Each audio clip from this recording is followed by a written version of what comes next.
비트코인이 약간 꿈틀꿈틀하고 있는 가운데 주말에 인사를 드려보고 있는 크립토마토입니다. 숏 물량이 워낙 많이 몰려 있어가지고 약 $100 상승한 것만으로도 많은 정산이 나오고 있는 가운데 준비된 소식들을 하나둘씩 살펴보도록 하겠습니다. 자, 첫 번째로 지난주에 어땠습니까? 수많은 연준의 인사들이 매파적인 발언을 이어나가면서 6월달에 연준이 금리를 0.25% 추가로 인상할 가능성이 있다라는 우려가 나왔었는데요. 반면에 연준의 의장인 제롬 파월 같은 경우는 최근에 6월달부터 시작해가지고 금리 동결을 할 가능성이 있다라고 강력하게 신호를 보냈다라고 합니다. 사실 강력하게는 기사에서 첨부를 한 것이고 그는 이렇게 이야기를 했다라고 하는데요. 최근 워싱턴 DC에서 열린 토마스 라후바흐 연구 컨퍼런스에서 그는 말하기를 긴축 정책이 시차를 두고 어떤 효과를 가질지, 그리고 최근 은행업에 스트레스에 따른 유동성 축소가 어느 정도일지 불확실하다. 그렇기 때문에 신중할 필요가 있으며 은행 부분에 스트레스가 쌓이고 있어 연준이 목표를 달성하기 위해 금리를 인상할 필요가 없을 수도 있다라는 발언을 했습니다. 자, 6월부터 금리 동결 가나요 연준? 그러면 시장은 이에 대해서 어떤 반응을 보이게 될 것인가? 금리 동결도 동결이지만은 지금 미국 같은 경우는 부채 한도 상향 조정을 놓고 갈등이 심화가 되고 있습니다. 자, 근데 이런 의견도 있습니다. 부채 한도가 극적으로 타결이 된다 할지라도 1조 달러 규모의 시장 충격이 발생할 수가 있다. 일단 블룸버그 통신 이야기하기를 아무리 지지고 볶고 싸워봤자 바이든과 공화당 같은 경우는 결국 막판에 합의에 이르게 될 것인데, 그렇게 된다 할지라도 디폴트를 피한다 할지라도 재무부의 자금 조달로 시중 유동성 감소에 따른 경제적 피해가 발생할 수 있을 것. 부채 한도 상한이 결정이 되면은 재무부는 줄어든 곳간을 채우기 위해서 1년 이하의 단기채인 TB를 발행할 것이고, 3분기 말까지 1조 달러가 넘는 단기채가 발행돼버리면은 그만큼 은행권 유동성이 빠르게 흡수될 수가 있다라는 것인데, 자, 이러한 효과 같은 경우는 연준이 금리를 0.25% 올리는 것과 비슷한 효과가 나올 수 있다라고 분석이 나오고 있는 것입니다. 그래서 디폴트를 피한다고 협상이 타결된다라고 해가지고 다가 아니다. 추가적인 후폭풍이 나올 수 있기 때문에 조심해야 된다. 경고를 하고 있는 것인데, 자, 일단 부채 한도 관련해가지고 협상 계속해서 지지부진한 상태입니다. 한쪽이 양보를 해야 되는데 양보가 전혀 없는 상황 속 답답한 상황들이 이어지고 있는 가운데, 제닛 옐런 미국 재무부 장관 같은 경우는 재무부 돈이 떨어져 간다, 돈 없다 라고 하면서 계속해서 문제의 심각성을 호소한다라고 해야 될까요? 아니면 이빨을 털고 있는데, 바이든 같은 경우는 최근에 돈이 없는 상황에서 어떤 결정을 내리느냐, 우크라이나에 3억 7,500만 달러 추가로 지원. 돈 없다며 나라가 디폴트 위기에 처해 있어도 우크라이나만큼은 챙기겠다. 바이든이었고요. 이런 식이면은 당연한 이야기겠지만은 부채 상한 한도에 대한 협상이 이루어진다 할지라도 조만간에 다시 한번 또 부채 한도를 상향할 수밖에 없겠다. 돈을 펑펑펑펑 써 제끼고 있기 때문인데, 그 동시에 미국의 빚은 늘어만 가고 있습니다. 자, 근데 부채 문제는 미국뿐만 아니라 다른 나라들도 점차 심각해지고 있다라고 합니다. 자, 물론 미국이 최악의 상황이긴 한데 다른 나라들도 마찬가지다. 특히 신흥국들 같은 경우는 부채가 100조 달러를 넘겼으며 역대 최대치에 다다라 가고 있다라고 합니다. 그들의 부채는 그들의 GDP 대비 250% 상당한 수준이죠. 이렇게 해서 선진국, 개발도상국 할 거 없이 전부 다 빚의 수렁 속으로 빠져 들어가고 있는데, 이런 상황에서 우리는 미래에 대해서 어떻게 대비를 해야 되는 것인가? 자, 그리고 또한 국민연금 같은 경우도 빨간등이 계속해서 켜지고 있다라고 하는데요. 신용평가사들 같은 경우는 한국에게 경고를 하기를 이대로 가면은 국민연금 한 푼도 받을 수 없을 것이다. 특히 한국의 고령화 문제가 굉장히 심각하기 때문에 이에 대한 조치를 취하든지 아니면은 연금 개혁을 하든지 하지 않으면은 굉장한 위기에 달할 수 있겠다. 이러한 문제는 아시아 쪽에서 3개국이 가장 큰 위기에 놓였다라고 볼 수가 있겠는데, 한국, 중국, 대만이라고 합니다. 국가의 채무는 늘어가고 있는 상황 속에서 연금은 받을 수 있을지 없을지도 모르는 상황. 우리는 무엇을 해야 됩니까? 그렇죠. 비트코인 사야 됩니다. 농담이고요. 비트코인이 확실히 100% 정답이 될 수 있을지 없을지는 모르겠지만은 그래도 최대한 할 수 있는 것은 해야 되겠죠. 자, 다음으로는 3일차에 접어들고 있는 비트코인 컨퍼런스 관련된 소식 짧게 보도록 하겠는데요. 로버트 케네디 주니어 같은 경우는 계속해서 자신의 선거 유세를 이어가고 있었다라고 합니다. 비트코인 및 암호화폐에 관련된 공약을 발표를 하기도 했었는데요. 다음과 같은 공약들이 있습니다. 그 중에 몇 가지를 읽어보자면 비트코인과 다른 암호화폐들의 이 수탁 권리를 수호한다. 미국이 비트코인과 다른 암호화폐 글로벌 허브로서 남도록 만들겠다. 그리고 정부가 암호화폐 산업에 대해 적대적인 정책을 펴는 것을 뒤집겠다. 바이든 일을 한번 뒤집어버리겠다라고 이야기를 한 것입니다. 한 가지 특이한 것은 그가 비트코인을 좋아하는 계기를 그는 이번에 공유를 했는데요. 작년에 어떤 일이 있었습니까? 캐나다 트럭 운전사 시위 동안에 국가가 캐나다 운전기사들의 은행 계좌 및 후원 계좌까지 전부 다 동결을 시켜버리자 자유의 목소리를 내던 캐나다 트럭 기사들이 위기에 놓였었는데 바로 비트코인을 통해서 그들은 도움을 받을 수 있었다는 것이죠. 그것을 보면서 비트코인이 중요한 자유기술이라는 영감을 받았다라고 합니다. 자유로운 표현만큼이나 중요한 것이 자유로운 돈이다.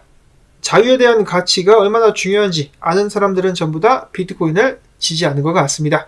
그 반대인 사람들은 비트코인을 핍박하죠. 자, 그 외에도 비트코인 행사에 참여한 유명인들의 어록들이 몇 가지 정리가 되어 있다고 하는데요. 잠깐 한번 살펴보자면 억만장자 빌 밀러, 비트코인의 외부의 위협은 없다. 그 누구도 비트코인을 부술 수 없다. 그 다음에 털시 게버드 전 연방 하원 의원, 바이든 행정부의 CBDC는 통제력을 행사하고 자유를 뺏기 위한 노력이다. 자, 그 다음으로 리드완 카밀 인도네시아 서부 자바 주지사는 이야기하기를 비트코인은 우리 지역의 은행을 이용할 수 없는 40% 사람들에 대한 해결책이다 라고 이야기를 했습니다. 그리고 한 가지 더 덧붙일 수 있다면 비트코인은 고갈되고 있는 연금의 대비책이 될 수 있다. 다음으로 이어지는 소식은 바로 스트라이크의 대한민국 상륙 업비트 스트라이크가 아닙니다. 그 스트라이크랑은 전혀 관계가 없는 라이트닝 네트워크를 활용한 지불 및 송금 앱인 그 스트라이크를 말하는 것인데요. 이제는 한국 사람들도 앱스토어에서 스트라이크를 다운받아가지고 해외로든 어디로든 사토시를 전송할 수가 있게 되었습니다.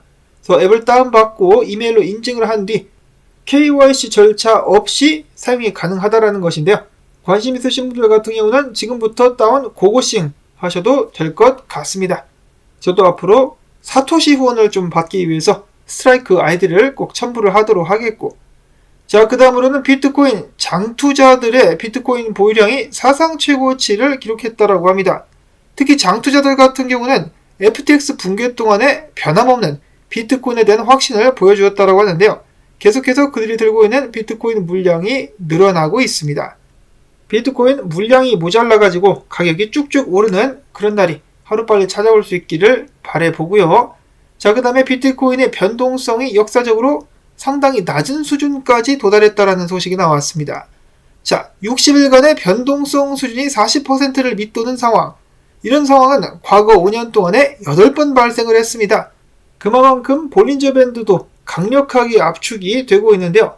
스프링이 압축되었다가 한쪽으로 팍 튀겨나갈 것처럼 압축이 되고 있다는 것. 압력밥솥이 지금 압력을 가하고 있다는 것이겠죠. 당연히 문제는 위로 갈까 아래로 갈까. 통계를 보면은 8번 중에 5번 같은 경우는 46%의 가격 상승, 그리고 3번 같은 경우는 반대로 50%의 폭락 있었다라고 합니다. 그래서 전체적으로는 떡상의 가능성이 떡락의 가능성보다 높다. 39,290달러가 13,500달러보다 가깝다라고 통계적으로는 볼 수가 있었다라는 것인데, 자, 문제는 그 누구도 100% 확신을 할 수는 없습니다. 이 베팅을 해야 된다라는 소리인데, 지금 상황 보시면 어떻습니까? 함부로 베팅하기 쉬운 자리는 아니죠. 그렇기 때문에 여러분들 개개인 상황에 맞는, 떨어져도 좋고 올라가도 좋은 그런 시나리오를 짜는 것이 중요하다라고 저는 생각을 합니다. 그렇게 해야 마음 편안하게 투자를 이어갈 수가 있기 때문이죠. 이어서는 분석들을 보도록 하겠는데요. 사토시 플리퍼 분석가 같은 경우는 지금부터 비트코인이 3만 달러대까지 상승할 수 있을 것이다 라는 긍정적인 예측을 내놨고요. 그 다음으로 로만 분석가, 여전히 비트코인의 추가 상승을 예상하고 있었습니다. 자, 비트코인이 일봉상에서 상승 다이버전스를 만들려고 하고 있다. 한 가지 확실한 것은 지금 숏을 들어갈 자리는 아니다라는 것이다 라는 의견을 남겼었고, 자, 그 반면에 분석가 젠 같은 경우는 자, 당연히 달러가 강세를 보이면은 위험자산들은 약세를 보이기 마련인데 달러의 상승 웨이브가 시작됐을 수 있다라는 의견을 남겼습니다. 이런 식으로 달러가 과거와 마찬가지로 이런 식으로 쭉 올라가 버린다. 그러면 위험자산들 위기를 맞이할 수밖에는 없겠죠. 그 외 인컴 샤크 분석가 같은 경우는 내가 봤을 때는 비트코인 21,000에서 25,000달러까지 한번 쓸려 내려가야 된다. 그래야 지금 잡코인들 그리고 스캠 코인들이 정리가 되면서 깨끗한 환경이 다시 조성될 수 있을 것이다 라고 이야기를 했습니다. 그가 보고 있는 차트 인내를 가지고 해당 가격 구간대에서 기다리겠다라고 이야기를 하고 있는 인컴 샤크. 상황이 개판인 만큼 한쪽으로 치우치기가 힘든 장세가 이어지고 있습니다. 자, 물론 장기적으로 봤을 때는 당연히 우상향인데 단기적으로 그렇다라는 말씀을 드리는 것인데요. 여러분들께서도 어떤 상황이 닥치더라도 잘 대처하실 수 있도록 준비를 하실 수 있기를 바랍니다. 자, 그 다음으로 100개 이상을 보유한 이더리움 주소 숫자들이 6개월 내에 최저라는 통계가 나왔었고요. 다음으로는 한때 날렸었던 칠리즈가 체인 2.0 출시를 완료했다라고 밝혔습니다. 5천만 달러 투자로 스포츠 웹3를 앞당긴다라고 하면서 그들의 포부를 이렇게 밝혔는데 칠리즈에 관심 있으신 분들은 한 번씩 읽어보시면 되겠습니다. 이어서는 최근에 많은 논란이 됐었던 레저사 소셜미디어 담당자가 개판을 치자 이를 정리하기 위해서 CTO가 나섰다. 레저사는 최근에 사용자 키 추출은 항상 가능했다라는 트윗을 삭제를 또 했는데요. 그러면서 논란이 가중되자 그는 이렇게 이야기를 합니다. 하드웨어 지갑을 사용하기 위해서는 최소한의 신뢰가 필요하다. 즉 지갑 제공업체가 고객들을 공격한다라고 가정을 할 수 있다면 그 지갑 자체를 사용하지 말아야 된다라고 이야기를 한 것인데요. 즉 그는 어느 지갑이든 똑같다. 지갑 회사를 어느 정도는 신뢰하는 수밖에 없다라고 이야기를 하고 있는 것 같습니다. 자, 그러면은 다른 암호화폐 지갑 회사들과 비교를 해봤을 때 레저사를 어느 정도 신뢰할 수 있을까? 아직도 많은 사람들 같은 경우는 리커버리 서비스만 사용하지 않으면 된다라고 말하면서 레저 지갑을 앞으로도 활용하겠다라고 이야기를 하기도 했었습니다. 결국 어떤 식으로 자산을 보관할지는 본인이 선택할 수밖에는 없다라는 것이겠죠. 이번에 이런 사태를 겪었으니만큼 앞으로는 현재 문제를 보완한 새로운 더욱더 안전한 지갑이 나올 수 있으면 좋겠다. 바람 정도는 가져보도록 하겠고요. 자, 그 다음에 웃지 못할 사건들이 미국에서 벌어지고 있다. 미국에서 최근에 이혼 소송 시에 정확한 재산 분할을 위해서 배우자의 암호화폐를 찾아내려는 사례들이 늘어나고 있다고 하네요. 이 과정 속에서 암호화폐 사냥꾼이라는 새로운 직업도 등장을 했는데요. 이들은 일부 단서만 가지고 배우자의 디지털 지갑을 찾아내고 암호화폐 보유 내역을 정리해서 의뢰인에게 제공하기도 한다고 합니다. 한 부부 같은 경우는 이혼 과정 속에서 아내가 남편의 하드웨어 지갑을 찾아가지고 법원에 제출을 했는데 남편이 비밀번호를 알려주지 않아가지고 둘 다 암호화폐를 갖지 못하는 그런 웃픈 사건도 있었다라고 하네요. 자, 암호화폐 투자도 중요하지만 가장 중요한 것은 가정의 평화가 아닐까 싶습니다. 여러분도 오늘 하루 차트를 제껴두고 가족들과 행복한 시간 보내실 수 있기를 바라면서 도움되셨다면 오늘 일당주기 광조댓 광고 한 편만이라도 마지막까지 재생 부탁을 드리고 디센트 월렛 같은 경우는 오늘이 20% 할인 마지막 날입니다. 참고하실 수 있기를 바라면서 저는 다음에 새로운 소식 가지고 또 인사를 드리도록 하겠습니다. 안녕히 계십시오.